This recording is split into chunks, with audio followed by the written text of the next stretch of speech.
lokola mbonda kolo salela ngai wete mokili eyoka lokito ya misala nkembwa nzambe na mitiki lokola gita mokonzi beta nonga sifo mokili eyoka bilengi na yo ayoka na nzela na nga lanzala nazala lokola punda mokongo nange pandelo na yo tango kokota Yerusalema bapena kota na nkembo sala nazala lokola photocopie ya bonzambi. Mais j'ai récolté des témoignages de quelques membres de la communauté d'Endoven. Au nom de la communauté congolaise d'Endoven et de la région, nous rendons un dernier hommage à l'illustre frère qui nous quitte pour le repos éternel. Illustre, on l'est pas seulement pour les grandes œuvres, on l'est aussi par notre comportement dans la société où nous vivons. Ainsi, notre frère Jean-Louis, malgré a marqué par son passage, sa vie à Endoven et région, par le respect de la parole donnée, le respect des autres, la dignité dans sa personne et la réserve. Malgré son état de santé, il est toujours resté courageux et responsable. Il n'acceptait pas la faiblesse.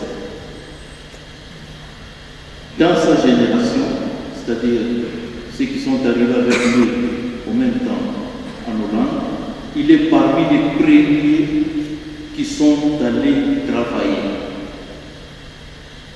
Notre frère Jean-Louis était une personne qui n'aimait pas de problèmes et intervenait quand des confrères étaient en difficulté dans un conflit, selon un témoignage, sortit une fois de son argent de sa poche pour résoudre un conflit entre deux personnes. Enfin, notre frère qui nous quitte était un homme social. Malgré sa maladie, il a continué à rendre des services sans intérêt. Nous-mêmes, à notre personne, nous avons bénéficié dans des circonstances très difficiles des consultations de notre frère et ce qui a permis que nous avons pu garder notre famille unie. Ça, c'est un témoignage personnel. Enfin, à son épouse Alpha, qu'il laisse, et à ses enfants, à sa famille, nous présentons nos condoléances les plus sincères et les plus émues. Jean-Louis repose dans la paix éternelle. Et la famille, s'il est là, c'est lui qui était là pour pouvoir faire pour avoir quelque chose de bien, plus un confort.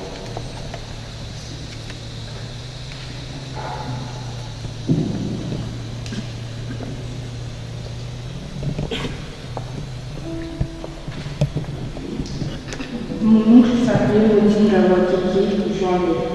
Il est né à Kinshasa le 18 août 1965, fils de Moussékou décédé et de Madeleine Mampongé, marié à Alfred Timomba, père de 3 enfants, Andy, Naomi et Aaron. Il était 3e d'une famille de 6 enfants. Au niveau de ses études, il a fait l'école primaire à Saint-Cassien à Bandal, l'école secondaire à l'Institut Marie à Bandal, et il a fait la formation de l'ISDT. Il a quitté Kinshasa en 1993 pour le Gabon, arrivant en Hollande à la fin de l'année 1993 jusqu'en 2015, puis il a par la suite emménagé en Belgique avec sa famille jusqu'à son dernier jour. Je vous en prie pour aujourd'hui.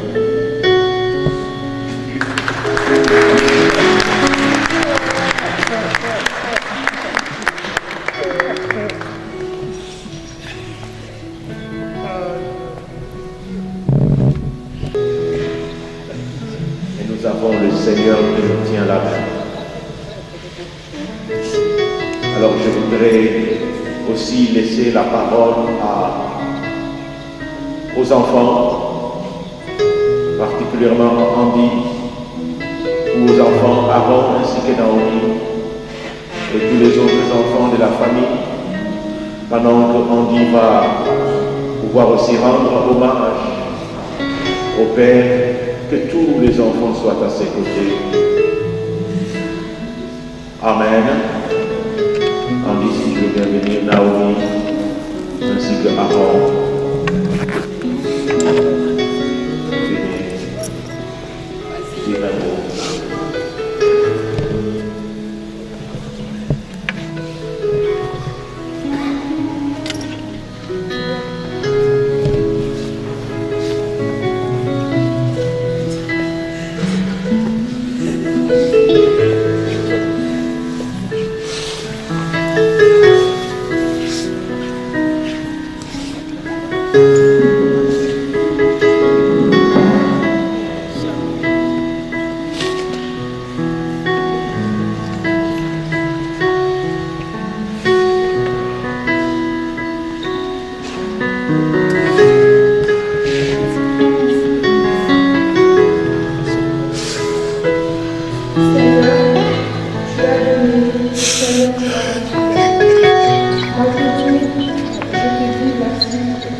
Alléluia.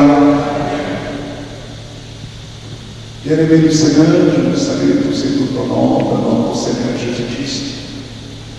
Dans cette circonstance, comme vous venez de l'entendre avec les enfants, une circonstance dure, difficile. Difficile parce que mon père un être cher. Mon père un être cher que le ciel gagne quelqu'un. Et c'est ça qui est souvent difficile lorsque l'on reste. Je voudrais juste lire ce texte dans Ecclésiaste. Ecclésiaste, c'est le sage Salomon qui l'a écrit. Et dans le chapitre 7, il dit une bonne réputation vaut mieux que le bon parfum. Et le jour de la mort que le jour de la naissance. Mieux vaut aller dans une maison de deuil que d'aller dans une maison de festin. Car c'est la fin de tout homme.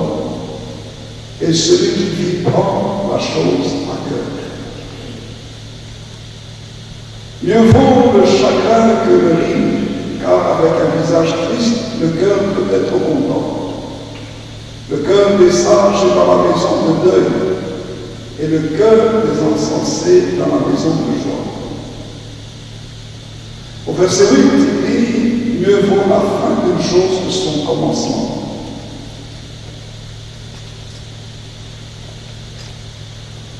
Au verset 14, il dit ceci, au jour du bonheur, sois heureux, et au jour du malheur, réfléchis. Dieu a fait l'un comme l'autre, afin que l'homme ne découvre rien, en rien ce qui sera après lui. Amen. Bien-aimés du Seigneur, un temps comme celui-ci doit nous faire réfléchir sur notre parcours sur cette terre.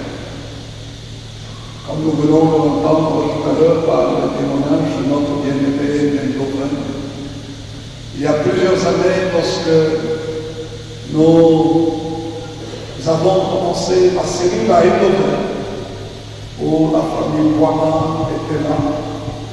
Ils habitaient encore de ce côté-là, dans Chantal et les autres. Dieu déjà faisait son travail là-bas. Et quand nous bénissons le Seigneur d'aujourd'hui, nous ne pouvons que le bénir quand nous entendons le témoignage que notre bien-aimé frère Jean-Louis a laissé là-bas aussi à Eindhoven. Nous ne pouvons que remercier le Seigneur, parce que c'est vrai que c'est difficile de laisser partir celui qu'on a aimé. Mais en même temps, on peut aussi se réjouir du témoignage qu'il a laissé, des enfants qu'il a laissés, de son épouse qu'il a laissé, mais aussi du courage qu'il a laissé. On peut, malgré tout, dans la tristesse, se réjouir en pensant aux bonnes choses. Bien-aimés, mieux vaut la fin d'une chose que son commencement. Il y a une vingtaine d'années, j'ai eu l'honneur de célébrer le mariage de nos bien-aimés. Ils se sont mariés dans la maison de Dieu. Et la particularité de Jean-Louis, c'est qu'il était très observateur. Et sa pensée était très claire. Quand il voyait quelque chose, il savait vous dire ce qu'il fallait vous dire, sans hypocrisie. Et nous bénissons le Seigneur notre Dieu pour tout ce qu'il y a eu dans sa vie. Je me rappelle les derniers mois où, lorsque la dernière fois je suis venu à l'église à Liège, parce que de temps en temps il venait avec la famille venir, mais il était depuis, ils étaient dans les environs ici, plus avec le pasteur Dick, membre de l'église d'Ancel. Et nous ne pouvons que remercier et bénir le Seigneur de cette foi qu'il a gardée et dont les enfants ont témoigné. Nous ne pouvons que remercier le Seigneur. Et nous ne pouvons que réfléchir là-dessus. Et les enfants, l'héritage que votre Père vous laisse, c'est le courage et la foi en Jésus-Christ. Je ne pourrais jamais oublier, lorsque j'ai appris le deuil de ma rentrée, ces derniers temps, jusqu'à présent, et dans le deuil, il y a beaucoup de deuil ces derniers temps, beaucoup de départs. Hier, moi-même, la semaine dernière, quelqu'un m'a vraiment décédé. Hier, encore aussi, quelqu'un qui est parti et dont je vais être là. Juste après le dernier début hier, m'annonçait encore que papa était décédé. Et aujourd'hui, nous sommes là. Nous sommes là pour nous dire que lorsqu'on entre dans le royaume de Dieu, c'est la meilleure des choses. La terre est une terre de souffrance. Mais la vie est belle aussi. C'est pour ça que pendant que nous avons la vie et que nous avons des gens avec nous, nous devons apprendre à profiter de la vie, à nous aider les uns les autres, à nous supporter les uns les autres, être des exemples les uns pour les autres. Et je terminerai en disant que la dernière fois que j'ai vu mon frère Jean-Louis à l'église, il venait de sortir de l'hôpital. Il est devenu à l'église. Et quand on s'est salué, j'étais content de le voir. Et je ne savais pas que c'était la dernière fois que je le voyais. Mais je l'ai vu dans la maison de Dieu. Il a été un modèle de résistance, de persévérance, de lutte et de combat. Mais en même temps un modèle de foi en Christ.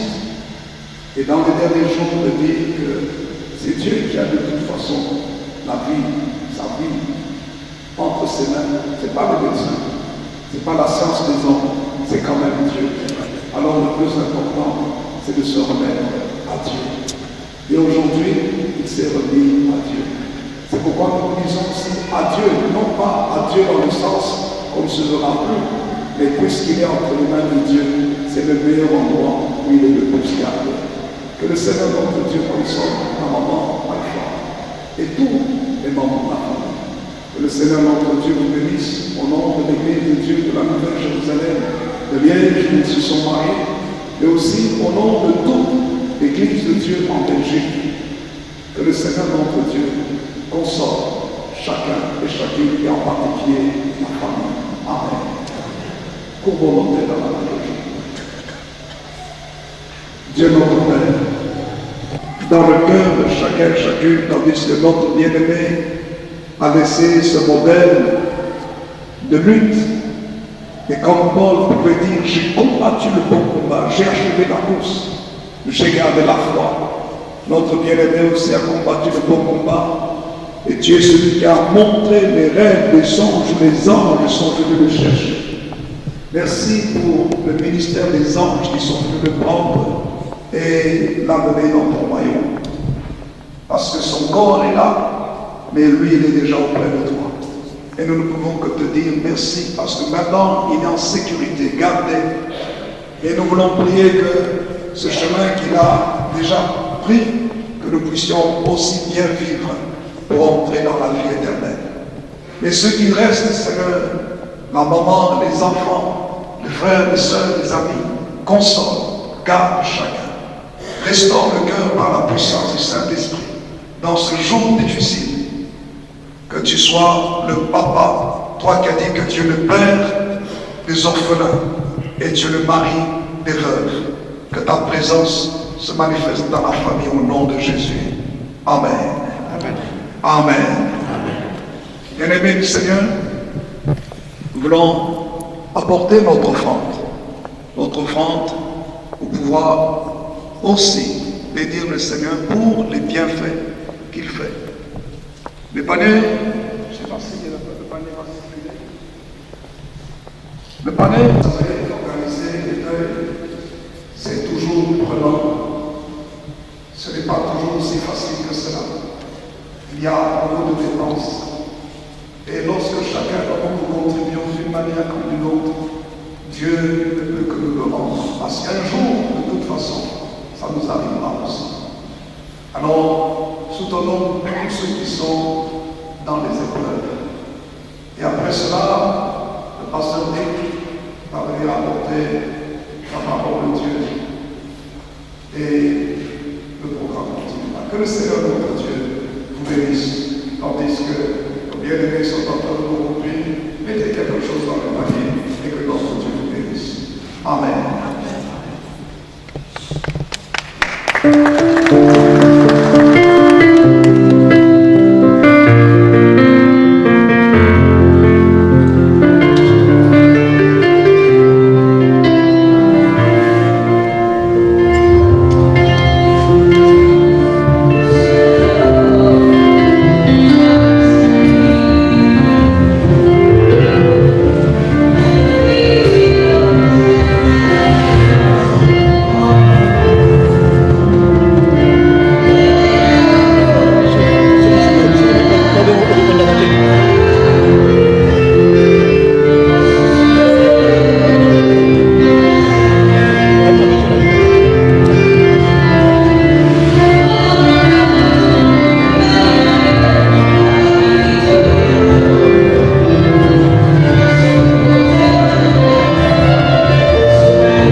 l'enseignement de la parole.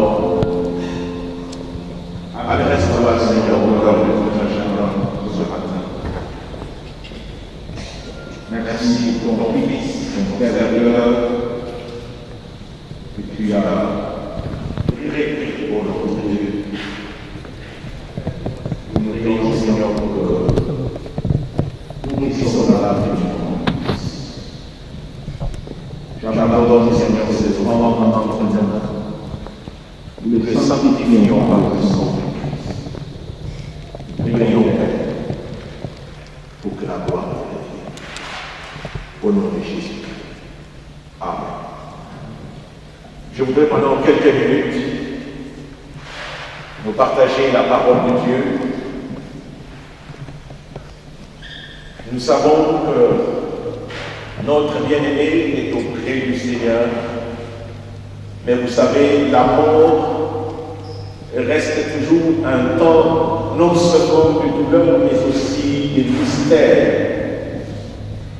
Jésus, quand il arrive devant la tombe de Lazare, il est ému des sanglots et il a commencé à pleurer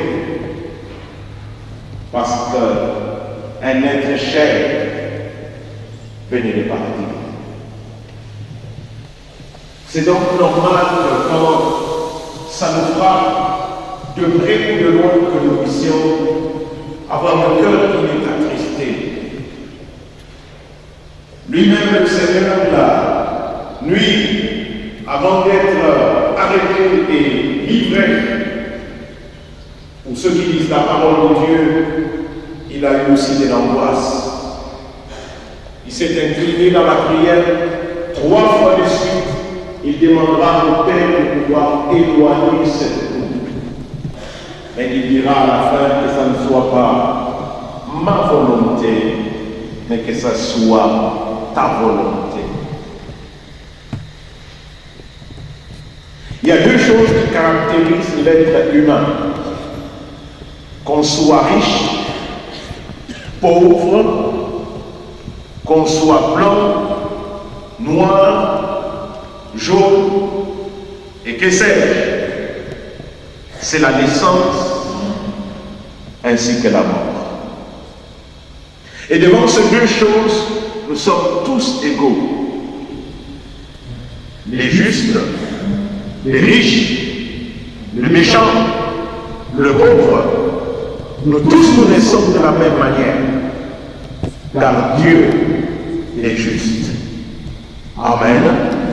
Dieu est juste. Même si la personne va occuper la fonction royale qui sera roi, mais il doit naître de la manière dont Dieu a établi. Il naîtra d'une femme. Même si la personne a exercé pendant sa vie des fonctions, des hautes fonctions, mais à la fin, nous passons toujours par le même chemin. C'est pour cela que l'Ecclésiaste déclare ceci dans le chapitre 9. Laissez-moi vous lire la parole de Dieu. Ecclésiaste, chapitre 9, versets 2 à 4. La parole de Dieu déclare ceci. Tout arrive également à tous, même sauf pour les justes et pour les méchants, pour celui qui est bon et pour celui qui est impur, pour celui qui sacrifie et pour celui qui ne sacrifie pas. Il en est du bon comme du pécheur, de celui qui tue comme de celui qui craint les juger. Ceci est un mal parmi tout ce qui s'est fait sous le soleil. C'est qu'il y a pour tous un même sort.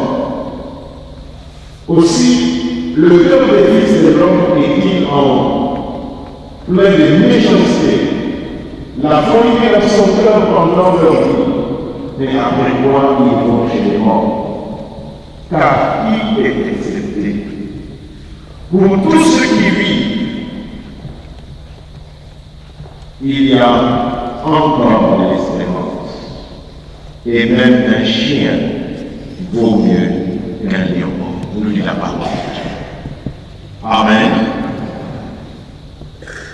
La mort, comme je disais, reste pour nous un mystère. Parce que nous sommes tous appelés à pouvoir y passer un jour ou un autre. Et face à la mort, nous sommes désarmés. Nous ne savons pas qu'est-ce qu'il convient réellement de faire. Quelle doit être notre attitude? Parfois, on se pose des questions. Pourquoi? Comment ça se fait-il? Mais nous oublions juste une chose. C'est que même pour la vie, c'est Dieu qui l'a décidé. Amen. Même pour la vie, c'est le Seigneur qui a décidé que nous puissions venir sur terre. Et il est le seul aussi à pouvoir décider quand est-ce que nous devons le quitter. Amen. Alors certains se poseront des questions, mais quelle est la cause de la mort? Parce que Dieu qui nous a créés, il nous a créés pour que nous puissions être vivants, pour que nous puissions continuer à vivre. Mais malheureusement, la mort arrête cet élan. Quelle est alors la cause de la mort? Si vous allez dans l'épître de Paul aux Romains, chapitre 5, verset 12 et les suivants, je vais lire aussi pour vous. La parole de Dieu nous présente quelque chose de très important. Il dit, c'est pourquoi comme par un seul homme le péché est entré dans le monde, et par le péché la mort. Et qu'ainsi la mort s'est étendue sur tous les hommes, parce que tous ont péché. Amen. La cause de la mort dès le départ, c'est le péché. Bien qu'aujourd'hui les hommes ne veulent pas reconnaître cela, mais comme a dit l'un des intervenants, c'est que qu'on croit ou qu'on ne croit pas, Dieu reste Dieu. Et ce qu'il a décidé, ce qu'il a établi, c'est ce que nous vivons. La cause de la mort, ce n'est pas autre chose. C'est seulement le péché qui a fait rentrer la mort sur terre.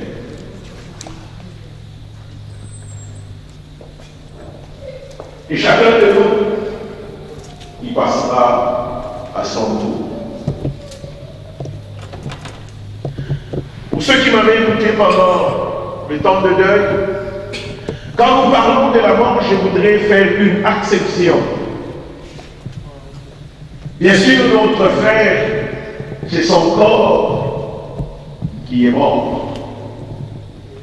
La parole de Dieu déclare que la mort, selon la parole de Dieu, c'est la séparation d'avec Dieu. Que ceux qui sont séparés avec le Seigneur, c'est ceux-là qui sont morts. Donc quand nous parlons de la mort ici, voyons cela dans ce sens, parce que plus nous allons le voir, il y a autre chose que Dieu a prévu. Amen.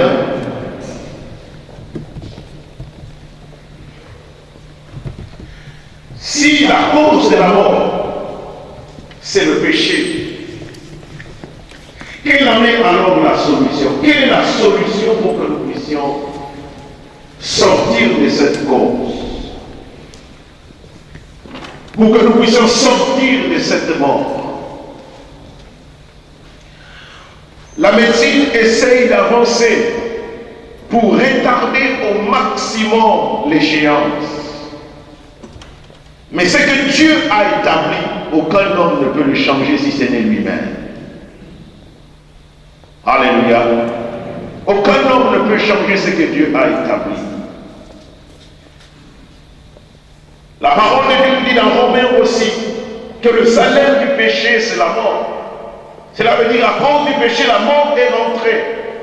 Mais vous voyez, sur toute la terre, il n'y a aucune solution, aucune personne qui pouvait véritablement apporter la solution à ce fléau.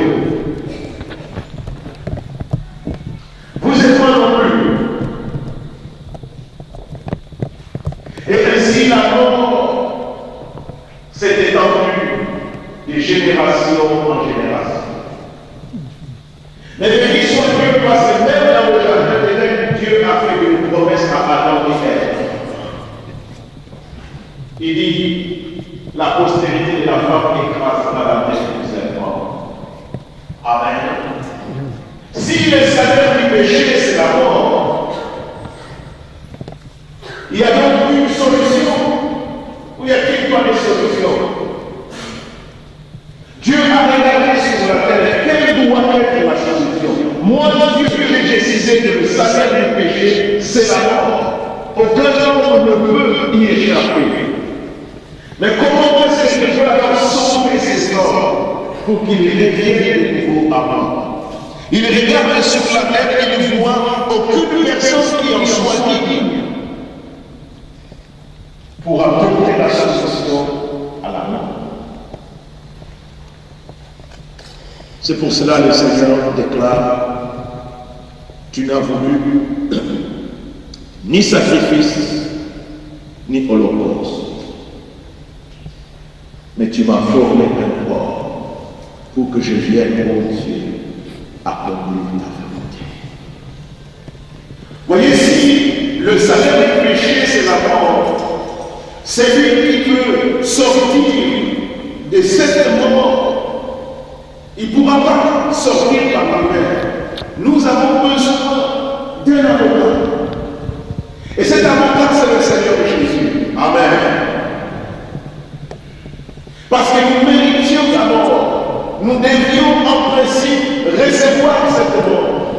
Mais Dieu dit non, parce que j'ai les ailes, je peux descendre, je peux venir sur la terre pour apporter justement la solution à la mort.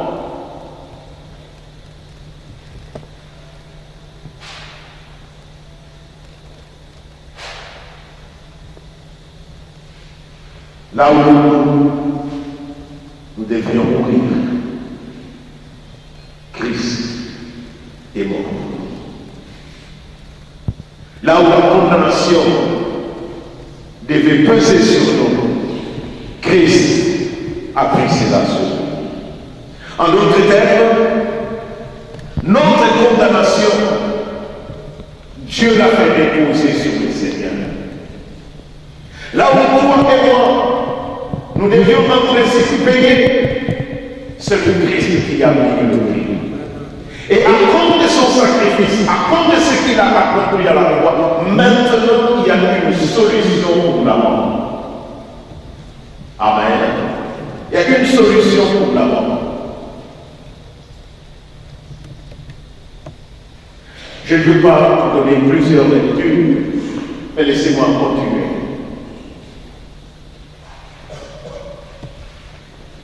Quelle est cette solution?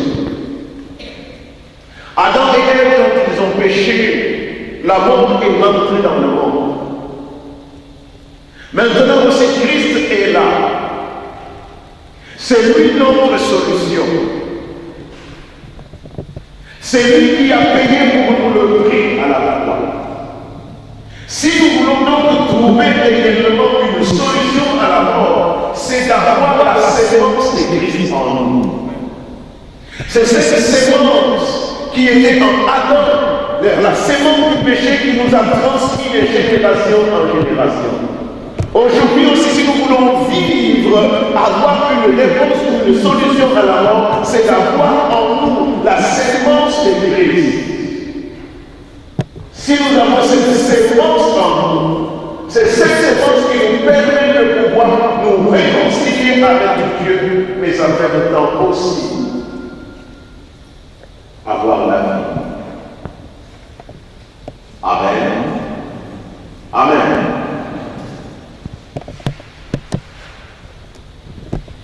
Christ lui-même il dit à ses disciples que je vais ressusciter les troisième jours.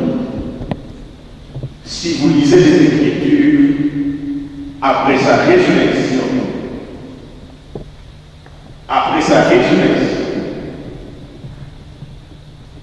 ses propres disciples ne croyaient pas.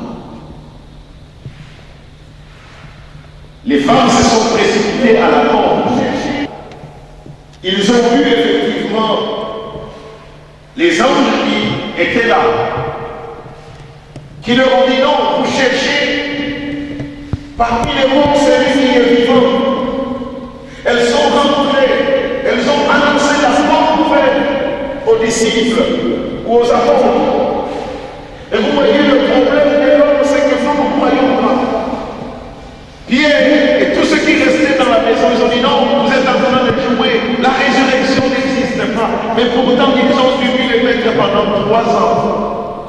Quand le maître leur a dit que je vais ressusciter, mais malheureusement, les disciples eux-mêmes ne croyaient pas en cela. Après la résurrection du Seigneur, on vient leur annoncer que Jésus-Christ est ressuscité. Ils disent non, vous êtes en train de jouer. Cette même attitude n'a pas changé. Elle continue jusqu'aujourd'hui. À savoir, quand nous parlons du Seigneur Jésus, qu'il est la résurrection et la vie, plusieurs en doutent encore. Plusieurs ne croient absolument pas. Mais pourtant, les faits sont là. Les faits sont là, c'est que chacun de nous passera par la mort. Et la solution est très simple, c'est pour avoir la sémence du Seigneur en nous pour vivre. Mais pourtant, plusieurs refusent de pouvoir croire. Jésus est pour nous une espérance qui ne trompe pas. Il a tout vaincu. La mort a compris. La Bible nous dit que nous serons encore été manifestés. Mais nous avons cette espérance auprès du Seigneur. Nous avons cette espérance auprès du Seigneur. Et cette même espérance, c'est ce que le frère Jean-Louis a fait. Plusieurs fois, je suis venu le rendre visite, que ce soit à la maison ou bien même à l'hôpital, comme on dit les serviteurs de Dieu ici. Il avait une foi inébranlable. Le corps s'affaiblissait. Mais je voyais au travers de ce corps qui s'affaiblissait un esprit qui montait dans la foi. Une communion profonde avec le Seigneur. C'est pour cela, comme a dit le pasteur Jean, c'est un jour de tristesse, mais en même temps aussi un jour de joie. Laissez-moi terminer par ceci. Il y a un homme dans la parole de Dieu qui s'appelait Étienne. Cet homme, suivant la parole de Dieu, on dit qu'il est le premier martyr.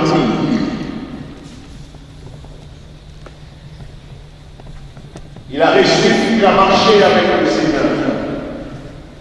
Amen. À un certain moment donné, il y a eu, les gens se sont soulevés.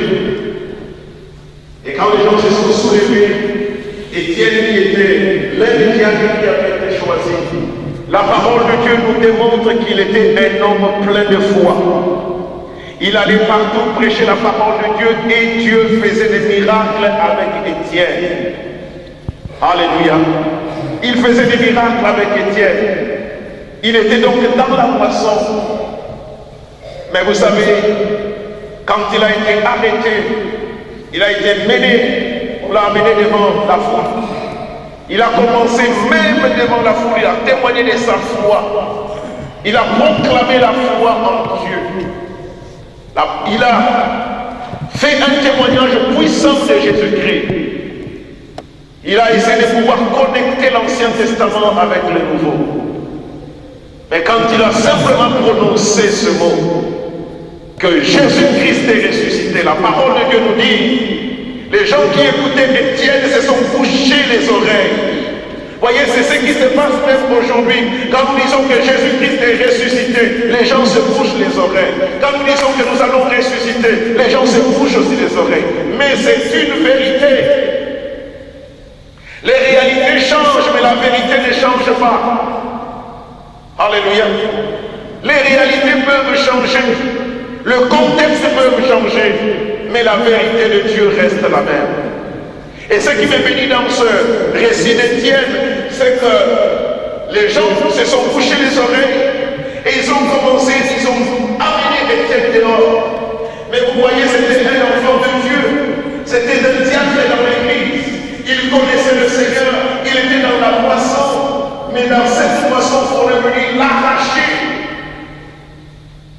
Et on a commencé à les lapider. Alléluia. On a commencé à lapider Étienne. C'est pour ça que nous voulons dire, même les enfants de Dieu, nous mourrons aussi. Alléluia. Mais nous mourrons dans la volonté du Seigneur. Nous mourrons au temps de Dieu. Amen. Nous mourrons au temps de Dieu. C'est donc le chemin de tout un chacun. Étienne est en train d'être lapidé. Il est en train d'être lapidé.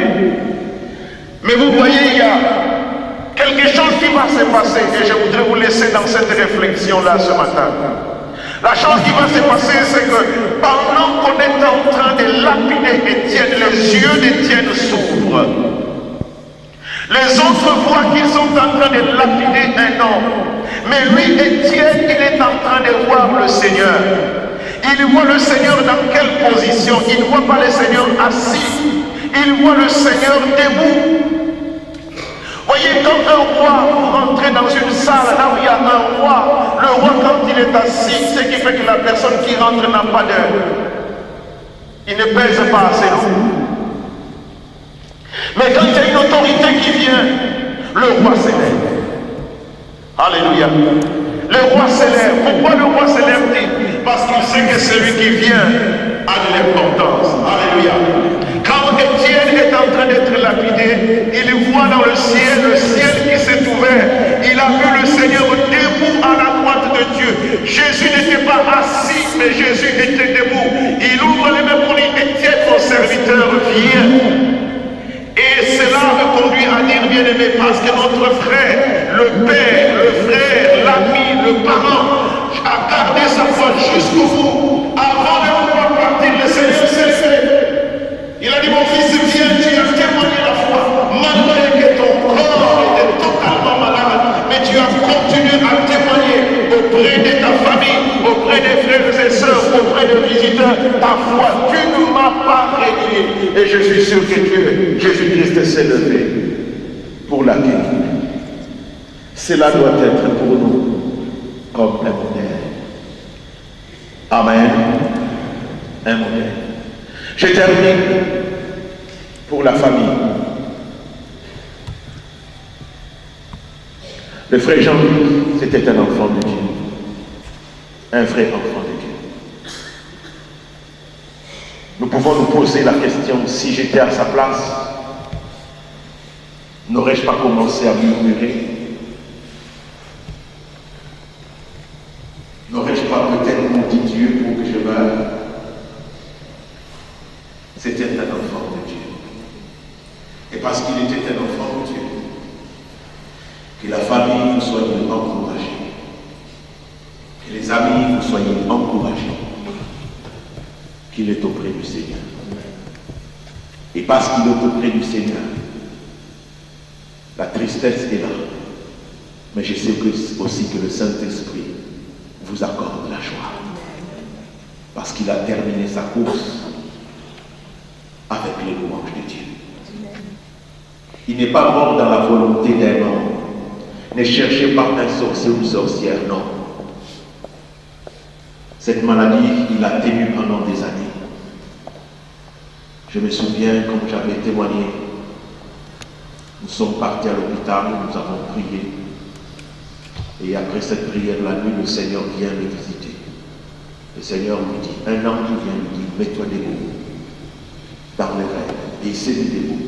Le matin, quand il s'est réveillé, il s'est mis aussi debout, il a commencé à marcher. S'il devait partir, ça faisait longtemps qu'il devait déjà partir. Mais Dieu a choisi de nous. Parce que dans son cœur, il voulait aussi honorer quelqu'un. crois que le Seigneur a exaucé cette prière.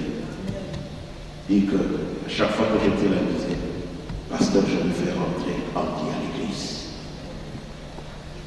Je me fais rentrer Andy à l'église. Et les jours du mariage d'Andy, malgré la faiblesse du corps, il s'est levé et il est rentré. Que nos cœurs qui sont attristés reçoivent la consolation de la part du Seigneur, à savoir qu'il est à la bonne place. Qu'il est à la bonne place. Qu'il est à la bonne place. Quand cela dit, il vous écoute. Si vous n'avez pas la sémence de Jésus, faites votre philosophie autant de théories que vous voulez. Et comme je dis, la vérité restera toujours la vérité. La vérité n'a pas besoin d'être défendue. Elle se témoigne. Que Dieu bénisse sa parole.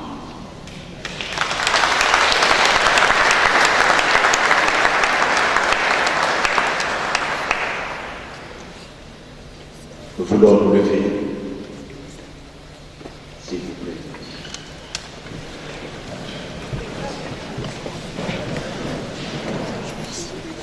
Nous voulons clôturer ce moment. Nous allons laisser le corps sortir, ainsi que la famille, et ensuite nous allons nous diriger vers le cimetière. Nous suivons justement l'équipe funéraire qui va nous conduire jusqu'au cimetière. Après le cimetière, nous reviendrons à la salle pour une communion fraternelle. Mais inclinons d'abord dans la prière pour terminer ce temps. Seigneur, devant la mort, nous sommes désarmés. Nous ne savons quoi penser. Mais nous avons cette espérance en Jésus-Christ. Lui qui est le chemin, la vérité et la vie. Il nous a pas menti. Il a dit, je m'en vais vous préparer une place. Et quand je vais terminer, je reviendrai vous chercher. Nous sommes dans cette attente, Seigneur, de ton retour. Mais avant que cela se manifeste, nous sommes malheureusement conduits, Seigneur, à pouvoir passer par la mort. La mort de ce corps que tu nous as donné, ô notre Dieu. Nous n'avons rien mérité. Aucun de nous n'a décidé de venir sur la terre. Tous sommes venus par là. Maintenant, Seigneur, nous prions pour que tu consoles la famille. Nous prions, Seigneur, que tu nous conduises jusqu'à, Seigneur mon Dieu, à déposer le corps de ton Fils dans sa dernière étape. Et cette espérance, Seigneur, elle est pour nous comme une encre dans le cœur, Seigneur, sachant que ce n'est pas un adieu, mais ce n'est qu'un au revoir. Nous allons nous revoir très bientôt, parce qu'il nous a seulement précédés. Il n'est pas mort pour notre Dieu. Le corps, il est vrai, ne vit plus. Mais Seigneur, il dort. Il est auprès de toi. Que cette espérance résonne dans nos cœurs. Et nous te donnons ici toute la gloire. Au nom de Jésus, nous disons tous, notre Père, qui es aux cieux, que ton nom soit sanctifié, que ton règne vienne, que ta volonté soit faite sur la terre comme au ciel. Donne-nous aujourd'hui notre pain de ce jour. Pardonne nos offenses, comme nous pardonnons aussi à ceux qui nous ont offensés. Ne nous soumets pas à la tentation, mais délivre-nous du mal. Car c'est à toi qu'appartient le règne, la puissance et la gloire, pour les siècles des siècles. Que la grâce de notre Seigneur Jésus-Christ, L'amour de Dieu notre Père et la communion de l'Esprit Saint nous accompagnent. Au nom de Jésus-Christ, Amen.